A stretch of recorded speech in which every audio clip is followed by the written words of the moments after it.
Pessoal, o vídeo de hoje vai ter um formato um pouco diferente que eu vou explicar para vocês. A minha ideia com os biolinks é a gente tratar de temas da biologia contextualizados com questões contemporâneas. Então, a gente vai dar uma olhada em alguns conceitos da biologia, sejam eles simples ou complexos, e a gente vai fazer a ligação entre eles com temas atuais. Vamos dar uma olhada no que a gente vai falar hoje. Bom, um tema que eu trouxe para vocês hoje é um tema que com certeza vocês já ouviram em algum momento do ensino fundamental ou do ensino médio, que é o tema teias e cadeias alimentares.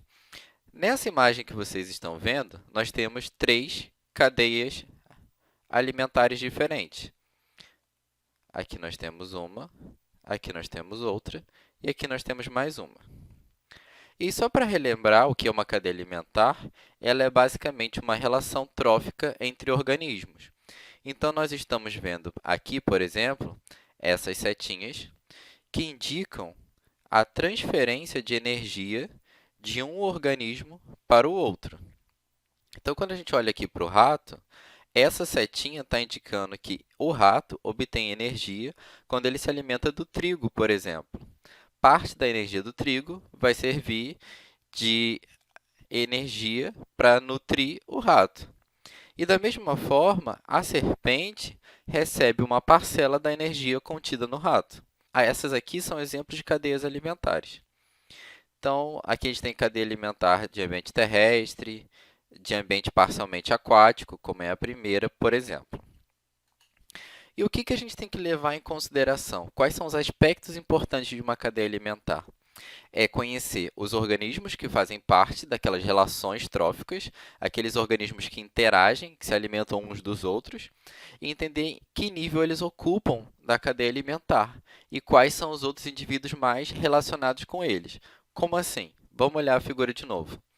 Aqui nós temos, por exemplo, uma planta, e essa planta ela recebe um nome. Esses organismos que estão na base da cadeia alimentar e que produzem o seu próprio alimento, eles são chamados de produtores. E todos os organismos que vêm após os produtores, vou marcar aqui com um colchete, são os consumidores. E aí você pode classificar os consumidores de acordo com a ordem que eles aparecem. Então, aqui eu tenho o besouro, um consumidor de primeira ordem, esse anfíbio, um consumidor de segunda ordem, e aqui essa ave, um consumidor de terceira ordem. É o que talvez você conheça também como consumidor primário, consumidor secundário, consumidor terciário. Se tivesse aqui um quarto, consumidor quaternário. Bom, e o que tem de muito interessante sobre as cadeias alimentares? As cadeias alimentares elas se comportam de formas muito diferentes quando você faz alguma regulação, quando você aumenta ou diminui a população de alguma espécie envolvida naquela cadeia alimentar. Aqui, vamos trabalhar com essa primeira cadeia alimentar, que é a cadeia alimentar que tem uma alga, um caramujo, um peixe e a garça. O que aconteceria, por exemplo, se por algum motivo nós aumentássemos a quantidade de garças numa região? Se a gente introduzisse outros indivíduos, por exemplo, a gente espera que a população de peixes dessa região diminua. Por quê? Porque as garças comerão os peixes. E como eu estou com mais garças, eu terei menos peixes. E aí, o que vai acontecer com o caramujo?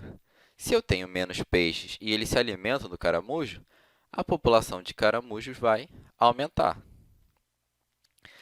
E, por consequência, a população das algas que eles se alimentam vai diminuir. Esse tipo de regulação que eu estou mostrando para vocês, que a gente vê essa alternância, eu começo de um jeito, por exemplo, aumentando uma população, aí o indivíduo de nível trófico anterior diminui, e o do nível anterior a esse aumenta, e do nível anterior a esse diminui, é uma regulação que se chama regulação de cima para baixo, ou regulação top-down. Ela vem lá de cima e você vê essa alternância entre o que acontece em crescimento ou decréscimo de populações. E a regulação não necessariamente vai ser a mesma se eu fizer o caminho inverso. Olha o que aconteceria. E se eu fosse direto aqui nos produtores e diminuísse essa população? eu fosse lá e matasse as algas, por exemplo. Se eu diminuo essa população de algas, tendo menos alimento, eu vou ter menos caramujos. Se eu tenho menos caramujos, eu tenho menos peixes. Se eu tenho menos peixes, eu vou ter menos garças. Perceberam como o processo é totalmente diferente quando você faz a regulação de baixo para cima, ou também chamada regulação bottom-up? O que vai acontecer é que, como você começar, esse processo vai ser repetido nas outras populações. Se eu diminuo a quantidade de um produtor, isso vai diminuir a quantidade de todos os consumidores que vêm consecutivamente. E se eu pegar e aumentar a população de um produtor, é bem provável que tenha o aumento de todos os consumidores que vêm na sequência.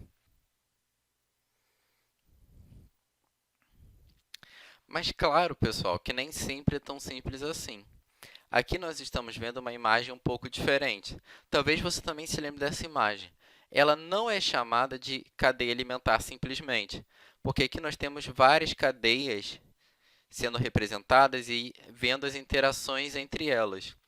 Quando nós temos um esquema arranjado dessa forma, nós temos o que nós chamamos de teia alimentar. Numa teia alimentar, é mais complexo entender o que acontece na flutuação das populações quando você elimina um indivíduo. Isso é muito importante a gente conhecer ecologicamente por causa do seguinte: toda vez que o ser humano interage numa teia alimentar, prejudicando ou favorecendo algum indivíduo, isso pode gerar um desequilíbrio ecológico. Porque quando você afeta uma determinada população, você não está afetando só aquela população, você está afetando todas as populações ao redor. Quando a gente tem um caso de desmatamento, por exemplo, a gente tem que entender que não é só aquela árvore ou então aquele campo que está sendo desmatado. Todas as populações dependentes deles também vão entrar em decréscimo.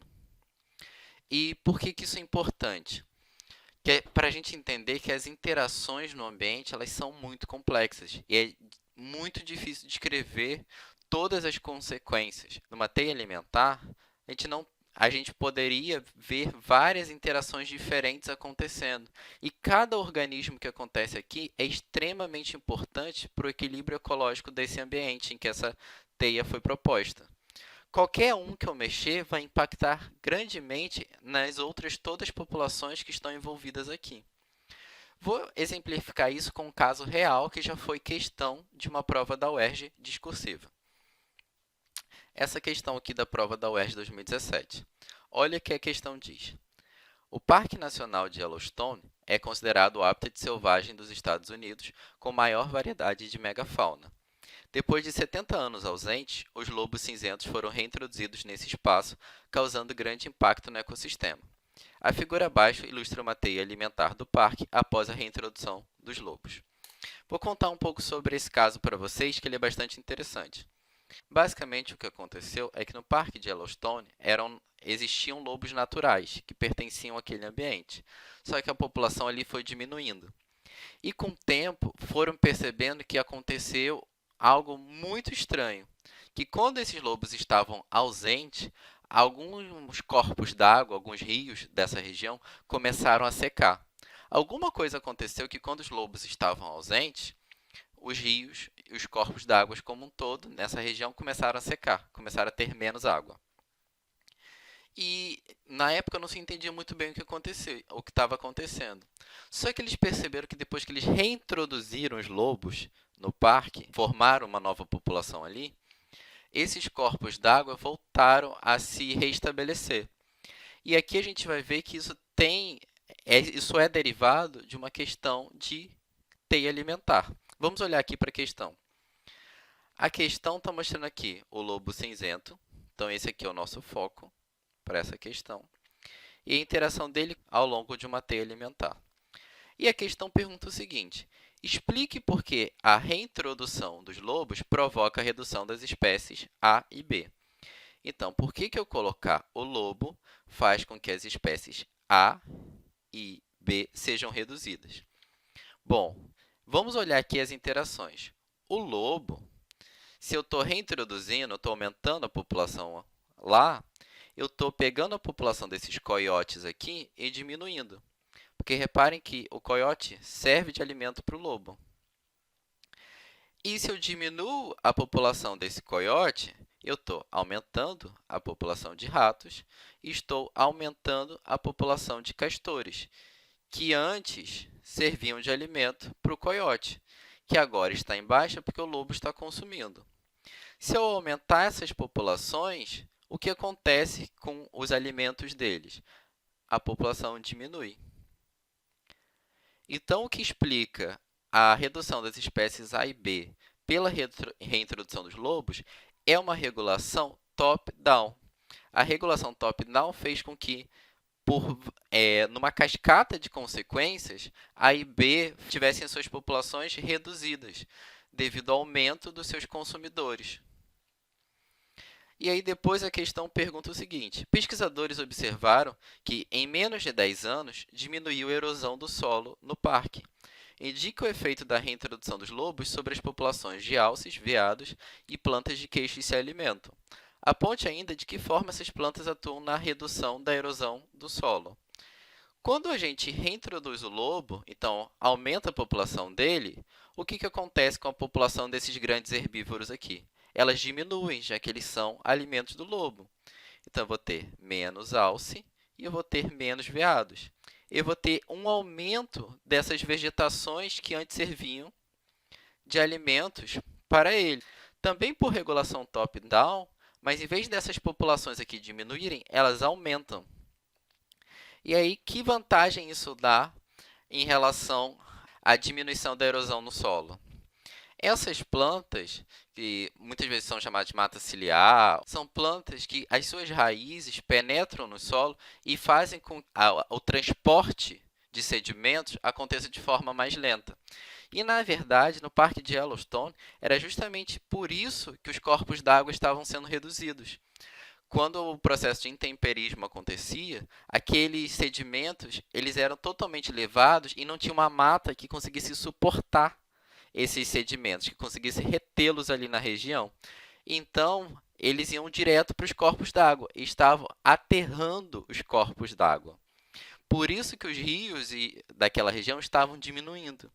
Quando os lobos foram reintroduzidos, o equilíbrio ecológico do ambiente foi restabelecido, porque eles regulando a população de grandes herbívoros fez com que essa mata se mantesse.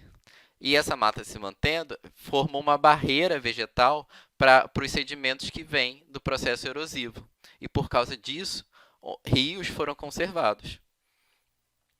Bom, pessoal, espero que vocês tenham entendido o que eu conversei com vocês hoje. E se vocês tiverem alguma dúvida, deixe aqui nos comentários, tá bom? Até o próximo vídeo.